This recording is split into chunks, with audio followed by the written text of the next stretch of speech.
حضرت سیدنا عمر رضی اللہ تعالی عنہ جلیل القدر ہستی ہیں جنہیں حضور علیہ السلام نے اللہ سے مانگ کے لیا۔ سارے صحابی رسول کریم صلی اللہ علیہ وآلہ وسلم کے مرید ہیں، لیکن جناب عمر میرے حضور کی مراد ہیں۔ 39 لوگ جب اسلام لا چکے، 39ویں شخص حضرت امیر حمزہ رضی اللہ تعالی عنہ تھے، اور ان کا ایمان لانا مسلمانوں کے لیے بہت بڑی ڈھارس اور بہت بڑے حوصلے کا سبب و ذریعہ بنا۔ تو میرے حضور نے ہاتھ اٹھا لیے، کہا اے اللہ، ایک شیر دیا ہے امیر حمزہ، ایک شیر اور عطا کر دے، اب تیری مرضی، عمر بن خطاب دے دے یا عمر بن حشام دے دے۔ حضور دعائیں مانگ رہے اور یہ ہاتھ میں تلوار لیے غیظ و غضب سے بھرے ہوئے گھر سے نکلتے ہیں کہ بانی اسلام کا چراغ بجھا دینا ہے۔ راستے میں ایک صاحب ملے اور کہا کہ عمر، تیور کوئی اچھے نہیں لگتے، خیر تو ہے، کدھر جا رہے ہو؟ کہا چراغ اسلام بجھانے جا رہا ہوں، یہ روز کا مسئلہ ختم ہونے لگا ہے میرے ہاتھوں۔ مسکرا کے بولے گھر کی خبر تو لو۔ کہا میرے گھر کو کیا ہوا؟ کہا تمہاری بہن فاطمہ بھی نوکر بن گئی ہے رسول اللہ صلی اللہ علیہ وسلم۔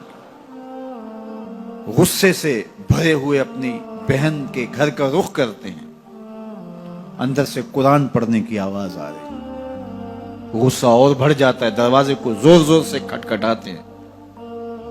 اہل خانہ سمجھ گئے ماجرا کیا ہے، گرجدار آواز ہے جناب عمر کی، دروازہ کھولو۔ جلدی سے معلم کو چھپا دیا اور بہن آگے بڑھ کے دروازہ کھولا۔ کہا تم سابی ہو گئے ہو، دین چھوڑ دیا تم نے، بتوں کی وفا ترک کر دی اور بے تحاشا مارنا شروع کیا۔ بہن کا سر پھٹ جاتا ہے، خون بہنے لگتا ہے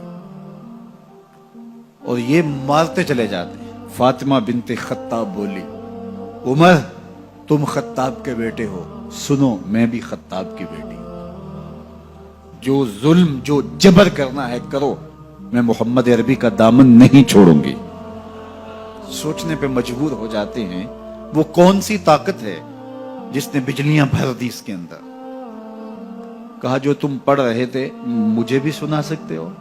کہا تمہیں غسل کرنا ہوگا۔ عمر اپنے بدن کو دھو رہے ہیں، میرا رب دل دھو رہا ہے۔ اتنے میں معلم بھی قرآن لے کر آ جاتے ہیں اور قرآن کی تلاوت ہونے لگتی ہے۔ طٰہٰ ما انزلنا علیک القرآن لتشقیٰ، 14ویں رات کے محبوب جان، ہم نے قرآن اس لیے نازل تو نہیں کیا تھا کہ تم مشقت میں پڑ جاؤ۔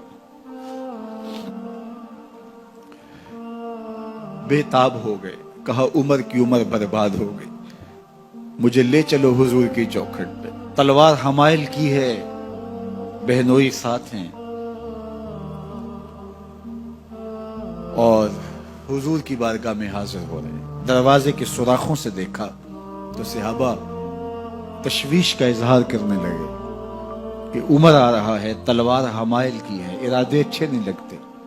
جناب امیر حمزہ نے کہا دروازہ کھول دو، اچھی نیت سے آیا تو استقبال کریں گے، نیت اچھی نہیں ہے تو اس کی تلوار سے اس کی گردن کاٹ دیں گے۔ حضور کے سامنے جا کے بیٹھ گئے، گلے میں کپڑا ڈالا تھا، حضور نے پکڑ کے کہا عمر ابھی وقت نہیں آیا کہ تم اسلام لے آؤ؟ یہی وقت تھا عمر کے اسلام لانے کا، لبوں پہ کلمہ جاری ہو گیا۔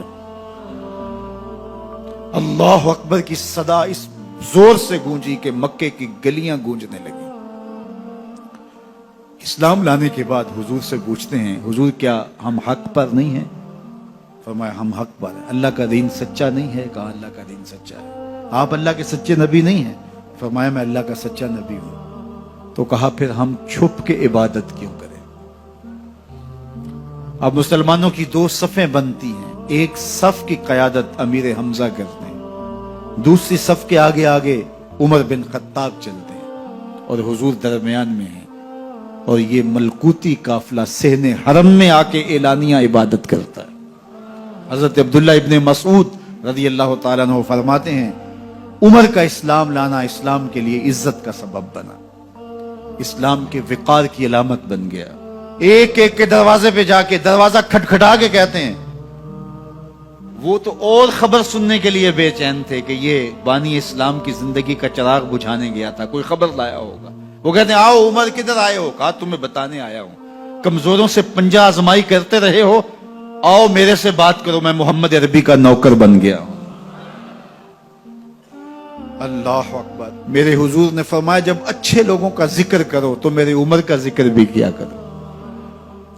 میرے عمر کی زبان پر حق بولتا ہے، سچ بولتا ہے۔ ان الشیطان یفر من ظل عمر، عمر کے سائے کو دیکھ کے شیطان بھاگتا ہے۔ اللہ اکبر۔ اسلام لائے تو زندگی کی ایک ایک سانس اسلام کے لیے وقف کر دی، حضور کا پہرا دیا، حضور کی ناموس کا پہرا دیا، حضور کی شریعت کا پہرا دیا۔ اسلامی فتوحات پھیلیں تو پھیلتی ہی چلی گئیں، کبھی مصر فتح ہو رہا ہے، کبھی ایران فتح ہو رہا ہے، آرمینیا تک مسلمانوں کی افواج پہنچتی ہیں۔ 22 لاکھ مربع میل پر حضرت عمر رضی اللہ تعالیٰ عنہ کی سلطنت پھیل جاتی ہے۔ عدل و انصاف کا دورہ ہوتا ہے۔